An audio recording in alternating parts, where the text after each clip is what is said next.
अस्सलाम वालेकुम व्यूअर्स, मैं हूं समीना पाशा। उम्मीद है आप लोग खैरियत से होंगे। व्यूअर्स, कुछ आम खबरें और अपडेट्स लेकर इस व्लॉग में आपके सामने हाजिर है जनाब। जैसे मैंने आपको बताया था, इंपॉर्टेंट हफ्ता शुरू हो चुका है। इस दौरान सबसे पहले इस्लामाबाद हाई कोर्ट में केस की समाअत हुई, लेकिन एज यूजुअल इमरान खान साहब के हवाले से कोई वाज़े ऑर्डर जारी नहीं किया गया क्यों उनकी मुलाकात कराई जाए, बल्कि उल्टा सुहेल आफरीदी के लिए एक वारंट गिरफ्तारी जारी कर दिया गया। इसके ऊपर बात करते हैं। इसके साथ साथ एक खुशी की खबर भी है। ईरान और अमेरिका का मुआहदा ऑलमोस्ट तय पा चुका है और अब सिर्फ साइनिंग तकरीब बाकी है, जो कि बताया जा रहा है कि जुम्मे के रोज़ होगी। मैं वैसे आपको सच बताऊं तो इस मुआहदे से मुतालिक खुश तो हूँ कि अल्लाह का शुक्र है अमन हो जाए, लेकिन एक बात है कि अभी जुम्मे में काफ़ी दिन है और मुझे इस बात का शदीद खदशा मौजूद है। अल्लाह करे कि मेरा खदशा गलत साबित हो, लेकिन स्पॉइलर, इजराइल कोई ना कोई ऐसी हरकत कर सकता है कि साइन होने से पहले ही कोई बात गड़बड़ हो। तो इसलिए अभी जुम्मे में काफ़ी दिन है, लेट्स सी कि क्या होता है। लेकिन बहरहाल इसके ऊपर मुबारकबादों और क्रेडिट्स लेने का सिलसिला शुरू हो चुका है। तीसरी तरफ जी, एक और अफसोसनाक वाक़या मर्दान में पेश आया, जहाँ पर तरबियती तैयारा गिर गया है। और ये बड़े तेज़ी से ऐसे वाक़यात देखे गए हैं पिछले कुछ दिनों में कि जब तरबियती तैयारे पाक फ़िज़ाइया के गिरे हैं, तो अल्लाह ताला खैर रखे। तो पायलट शहीद हो गए इसमें। और इसके साथ साथ जी एक अफसोसनाक वाक़या शेखुपुरा में पेश आया, जहाँ पर 6 साला बच्ची नाले में गिर गई है। तो काफ़ी कुछ है इस व्लॉग में। आपसे रिक्वेस्ट है कि चैनल को सब्सक्राइब कर लें अगर अभी तक सब्सक्राइब नहीं किया। तो सबसे पहले बात कर लेते हैं कि इमरान खान और पीटीआई से जुड़ी क्या खबरें हैं। तो इमरान खान साहब के हवाले से आज फिर एक दफ़ा सबसे बड़ी खबर ये सामने आई कि इमरान खान साहब को रात गए एक दफ़ा फिर पिम्स अस्पताल लाया गया। और वही जो उनकी आँख में एक प्रोसीजर होता है, इंजेक्शन लगता है, उसी सिलसिले में उनको लाया गया था। एक फॉलोअप चेकअप भी हुआ, एक और डोज उनको दे दी गई और तकरीबन मेरे ख्याल ये 5वां इंजेक्शन है जो इमरान खान साहब को दिया गया है। एक प्रेस रिलीज़ पिम्स अस्पताल की तरफ से पहले की तरह जारी कर दी गई कि जनाब इमरान खान साहब को लाया गया था। वही जो रटी रटाई पुरानी प्रेस रिलीज़, बस सिर्फ टाइम और डेट चेंज कर देते हैं, बाकी ऑलमोस्ट वही बातें होती हैं। उनकी आंख में बेहतरी भी वो खुद ही बता देते हैं कि आ रही है और टीके पे टीका लगे जा रहा है, लेकिन कोई और डिटेल्स जो हैं वो सामने नहीं आ रही। और उसके साथ साथ वही हरकत पहले भी जो की गई थी कि चोरी छुपे लाया जाता है, बग़ैर पार्टी, बग़ैर फैमिली की नॉलेज में लाए हुए, और ख़ुद ही से जो भी दिल करता है दे दिला के उन्हें, और फिर वापस अडियाला पहुंचा दिया जाता है। तो रात को भी 2 बजे के करीब लाया गया, 4:30 बजे वापस पहुंचा दिया गया। तो ये ऐसे टाइम्स होते हैं कि किसी को बिल्कुल कोई ख़बर नहीं हुई। और उसके बाद सुबह बैरिस्टर गौहर को भी इन्फॉर्म कर दिया गया, एक प्रेस रिलीज़ भी जारी कर दी गई। बैरिस्टर गौहर ने ट्वीट करके इसको कंफर्म भी कर दिया कि जी मुझे ये बताया गया है, और साथ ही उन्होंने कहा कि जी हम डिमांड करते हैं कि बहनों की भी मुलाकात कराई जाए, और वही जो उनका होता है मुतालबा, उसको उन्होंने दोहरा दिया।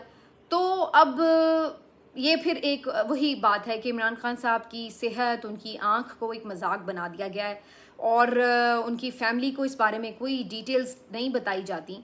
जब से इमरान खान साहब से मुलाकातें बंद हुई हैं, जो आखिरी फैमिली से मुलाकात हुई थी वो 2 दिसंबर हुई थी, उसके बाद से ही ये जो आँख वाला इशू है ये जनरेट भी हुआ। उसके बाद ये आपने देखा कि गफलत का इस पे मुजाहरा भी किया गया, फिर इसका बाद में ट्रीटमेंट भी शुरू हुआ, और इस दौरान जितने भी इंजेक्शन्स लगे, जो कुछ भी हुआ, उसके बाद से उनकी फैमिली का कोई बंदा उनसे अभी तक नहीं मिला है। सलमान सफदर साहब ज़रूर मिले हैं, और उन्होंने जो कंडीशन बताई थी इमरान खान साहब की, वो तो सेटिस्फाइड नहीं थे। तो अब ये पिम्स वाले खुद ही लिख देते हैं कि जनाब इम्प्रूवमेंट आ रही है। क्या इम्प्रूवमेंट आ रही है? कोई 15% आई है, 10% आई है, पहले क्या था, कितना नज़र आता था, अब कितना नज़र आ रहा है, कोई पता है? कोई डिटेल नहीं है। और क्यों टीके पे टीका लगाए जा रहे हैं आप? हो सकता है कि उससे अगर नहीं फ़र्क पड़ा तो फिर आप कह रहे हैं कि इम्प्रूवमेंट आ रही है, तो फिर टीके पे टीका लगाने की ज़रूरत क्यों पेश आ रही है? फिर तो 5 टीके लग चुके हैं, फिर ठीक हो जानी चाहिए थी। अगर वही टीका उनको इतना यूज़फुल हो रहा था तो फिर तो ठीक हो जाता है ना। अभी तक अभी भी आपको ले जाना पड़ता है टीके लगाने के लिए, तो इसका मतलब तो ये है कि अभी वो ठीक नहीं हुए, और ना ही इसके पूरे कोई कंप्लीट चेकअप किए गए हैं कि आखिर ये सारा इशू जो है क्लॉट का, ये पैदा क्यों हुआ, जिसके ऊपर सब बार बार इसरार कर रहे हैं कि कम से कम आप कंप्लीट इन्वेस्टिगेशन से, रिपोर्ट से, टेस्ट से ये पता चलाएं। लेकिन इसके ऊपर कोई फोकस जो है वो नहीं दिखाया जा रहा हुकूमत की तरफ से। इसकी वजह से सब कह रहे हैं कि ये एक मुजरिमाना गफलत है।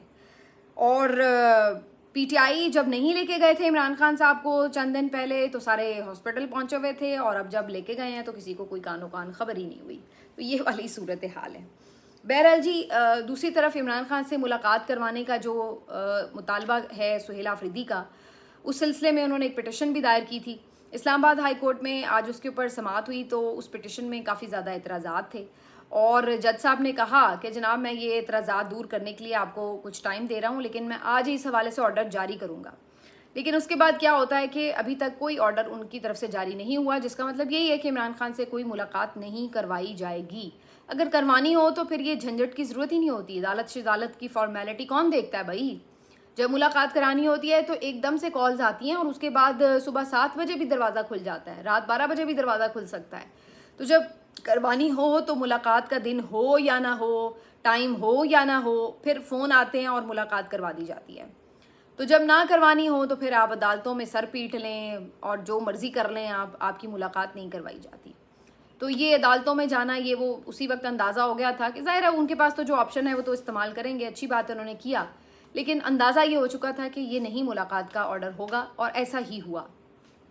और उल्टा क्या हुआ कि इंसदाद दहशतगर्दी की एक दूसरी अदालत की तरफ से सुहेल आफरीदी साहब के वारंट गिरफ्तारी जारी हो चुके हैं और उन्हें इश्तिहारी करार दिया जा चुका है। ये मामला है कोई 4 अक्टूबर के एहतजाज का और उसमें एक पुलिस एहलकार की शहादत के ऊपर जो मुकदमा है उसके अंदर सुहेल आफरीदी साहब को बुलाया गया और उसके बाद फिर वो वैसे ये कब बुलाया गया, कब इसके ऊपर कोई ट्रायल चल रहा था, कोई पता नहीं है। लेकिन अब किस्सा ये पता चल रहा है कि डायरेक्ट ही उनके जो हैं वो इंसदाद दहशतगर्दी अदालत से वारंट गिरफ्तारी जारी कर दिए गए हैं। इस इकदाम से तो मुझे यही लग रहा है कि जो कल बात सुहेल आफरीदी भी कर रहे थे कि जनाब अगर मैं इनकी हर बात मान रहा होता तो फिर तो मेरे लिए आसानियाँ होती, तो उल्टा वो हाई कोर्ट में जाते हैं कि कोई रिलीफ मिल सके और दूसरी तरह दूसरी अदालत से जो है उनके खिलाफ जो है वारंट जो है वो जारी हो जाते हैं। तो ये वाली सूरत हाल हो जाती है। तो बहरहाल किस्सा मुख्तसर यही है कि सुहेल आफरीदी साहब की जो पीछे मुलाकातें हुई भी हैं हुकूमती अरकान के साथ, जिसके बारे में बाद में वो खुद अब बताते फिर रहे हैं कि जनाब हमारे साथ हमें ये कहा गया, बाद में ये किया गया, तो हमारे साथ तो धोखा हुआ, ये हुआ। तो वो अब आपको बार बार धोखा देते हैं और आपको भी आदत ही हो गई है धोखे खाने की। ना वो अपनी आदत बदलते हैं, ना आप अपनी रविश बदलते हैं। लेकिन किस्सा मुख्तसर यही है कि ना तो मुलाकात हुई है, ना ही इमरान खान साहब को हॉस्पिटल शिफ्ट किया गया है और ना ही आपके लिए कोई रियायत है। आपको तो 26 नंबर चुंगी से भी गुजरने नहीं दिया जाता। और कल भी एक प्लान है एहतजाज का, लेकिन पता नहीं है कि 26 नंबर चुंगी पर फिर एक दफ़ा काफ़िले को रोक दिया जाए। ठीक है, क्योंकि हम ये तो बार बार देख रहे हैं अब।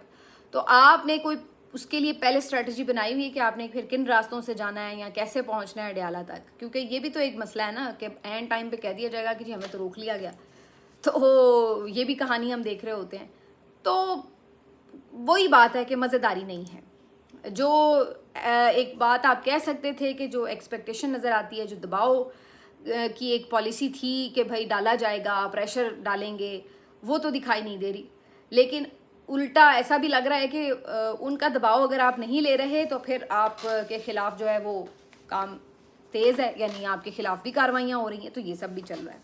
अच्छा, यहाँ पे एक मैं बात क्लियर कर दूँ। पिछले व्लॉग में एक शायद लाइन थी थंबनेल के ऊपर कि 1.5 लाख अफराद से मुताल्लिक कुछ बात थी, तो वो शायद व्लॉग में कुछ टेक्निकल रीजंस की वजह से नहीं वो बात आई या क्या हुआ, आई डोंट नो। लेकिन वो बात खबर यूँ थी कि वो 1.5 लाख ISF के लोगों का सुहेल आफरीदी का दावा था कि वो बाय नेम उन्हें जानते हैं, ISF के लोगों को, लड़कों को, और वो उनके साथ कनेक्टेड रहे हैं।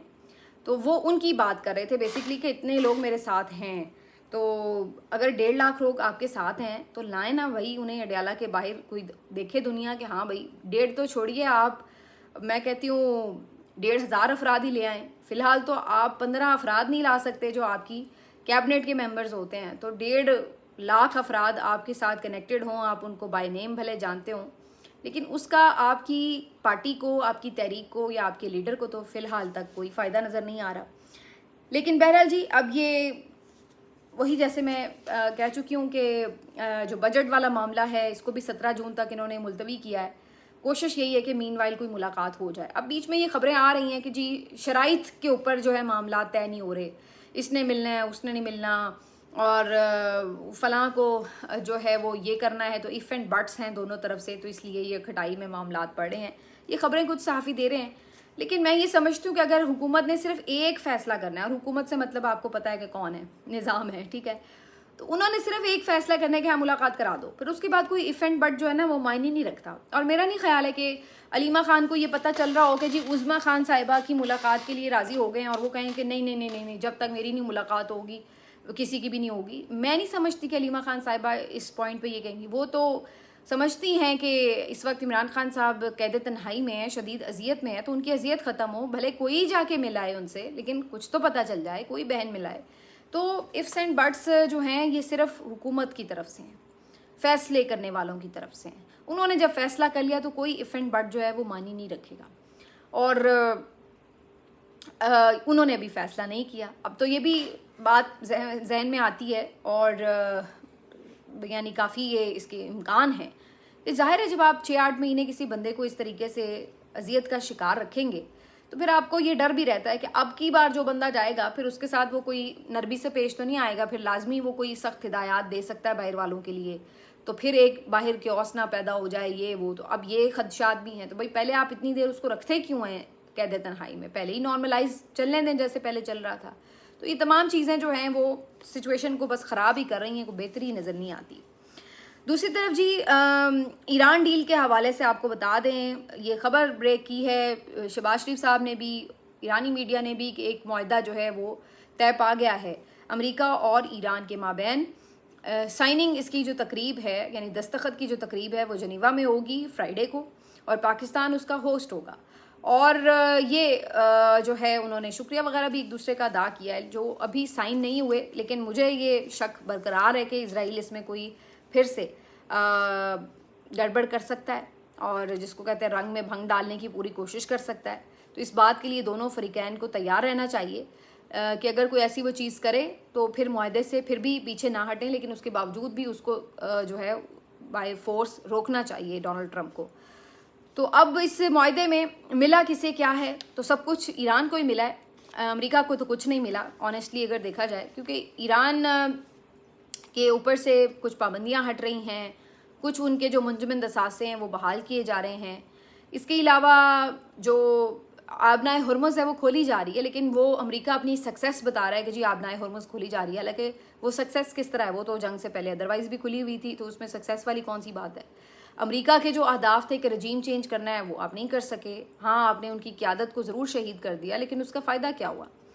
दूसरी तरफ आपने एक बहुत बड़ा इकोनॉमिक क्राइसिस जो है वो खड़ा कर दिया पूरी दुनिया के लिए। तो ये भी आपका कारनामा था, माशाल्लाह अचीवमेंट थी आपकी। इसमें कोई 1000 अरब डॉलर आप झोंक चुके हैं इस जंग में, जिससे आपने कुछ हासिल नहीं किया है। क्योंकि ना तो फ़िलहाल ये कोई ख़बर है कि ईरान जो है वो अपने मिज़ाइल प्रोग्राम से कोई दस्तबरदार हुआ है, ना कोई एटमी प्रोग्राम से दस्तबरदार हुआ है।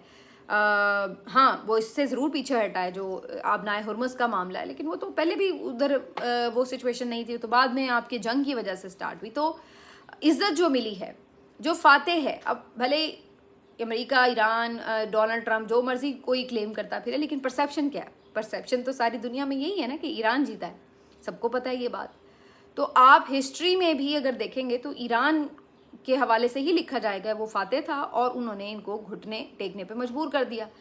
सुबह शाम दिन रात एक राग अलापा है डोनाल्ड ट्रंप ने, मुआहदा मुआहदा मुआहदा कर लो, मुआहदा कर लो, मुआहदा कर दो नहीं तो गोली मार दूंगा, प्लीज़ मुआहदा कर लो। मतलब मिन्नत तरला करके गन पॉइंट पे हर तरह बस मुआहदा कर लो, मुआहदा कर लो, एक ही जो है उसकी रट थी, ठीक है ना। तो ईरान ने आपको इस कदर मजबूर कर दिया कि सुपर पावर होते हुए आप इस तरह घुटनों पर थे। तो कहने का मकसद ये है कि इसमें ईरान की फतह हुई और होनी चाहिए थी अल्हम्दुलिल्लाह, इसलिए कि वो लोग हक पर थे, उनके साथ ज़बरदस्ती की गई थी, जबर किया गया था, उनके ऊपर जंग मुसल्लत की गई थी, तो उन्होंने उसका भरपूर दिफा किया और पूरे अज़्म के साथ, पूरी डिग्निटी के साथ दिफा किया। और जो जंग उन्होंने मैदान जंग में जीती उसको वो टेबल पे भी हारे नहीं। बहुत प्रेशर उन पर डाला गया 3-4 मरतबा, बड़ा क्लोज हुआ मुआहदा, सब कुछ हुआ, लेकिन अल्टीमेटली ये नहीं था कि आप उनसे टेबल पे आके जो है हर कुछ मनवा लें। उन्होंने अपनी जो कौम की लाज है, जो अपनी उनकी तहजीब की लाज है वो रखी है, ठीक है। तो ईरान की ये फतह है सबसे पहले। तो बाकी जिन लोगों ने भी इसमें किरदार किया, पाकिस्तान का बहुत अच्छा और मेजर किरदार था अमन की कोशिशों में। इसके अलावा भी कतर, सऊदी अरेबिया वगैरह, सऊदी अरेबिया को भी क्रेडिट मिलना चाहिए, हालांकि उनके ज़ाहिर बेसिस के ऊपर हो रहे थे हमले, लेकिन उन्होंने भी तहम्मुल का मुजाहरा किया, तो उन्होंने भी एक अच्छा किरदार अदा किया।